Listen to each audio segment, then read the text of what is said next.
सर्दियों की एक ठंडी सुबह गांव के आखिरी छोर पर एक छोटी सी मिट्टी की झोपड़ी में रहीम नाम का एक रिक्शा चालक रहता था। उसकी उम्र करीब 40 साल थी। चेहरे पर हमेशा थकान दिखाई देती थी, लेकिन आंखों में अपने परिवार के लिए अपार प्यार था। उसकी एक छोटी बेटी थी, मीरा, जो उसकी जिंदगी की सबसे बड़ी खुशी थी। मीरा पढ़ाई में बहुत अच्छी थी और हमेशा अपने पिता से कहती, पापा, मैं बड़ी होकर डॉक्टर बनूंगी और आपको कभी मेहनत नहीं करनी पड़ेगी। रहीम ये सुनकर मुस्कुरा देता, लेकिन उसके दिल में एक चिंता रहती कि वो अपनी बेटी का सपना कैसे पूरा करेगा।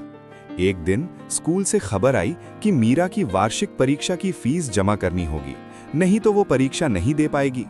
लेकिन उस समय रहीम के पास पैसे नहीं थे। उसने पूरे दिन रिक्शा चलाया, फिर भी बहुत कम कमाई हुई। रात को घर लौटकर वो चुपचाप बैठा रहा। मीरा ने अपने पिता के चेहरे की उदासी देख ली।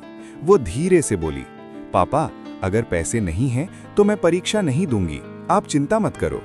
अपनी बेटी की ये बात सुनकर रहीम की आंखों में आंसू आ गए।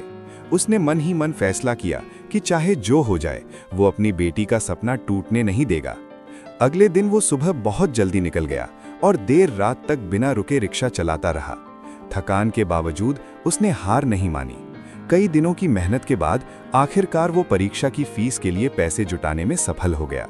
जिस दिन उसने मीरा के हाथ में फीस के पैसे दिए, मीरा खुशी से अपने पिता को गले लगाकर बोली, पापा, आप दुनिया के सबसे अच्छे पिता हो। उस पल रहीम की सारी थकान और परेशानी जैसे खत्म हो गई, क्योंकि उसने समझ लिया था कि एक पिता की सबसे बड़ी खुशी अपने बच्चे के सपनों को जिंदा रखना होता है।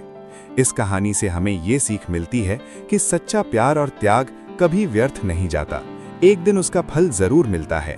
ऐसे और वीडियो पाने के लिए लाइक, कमेंट, शेयर और सब्सक्राइब करें और हमारे साथ बने रहें।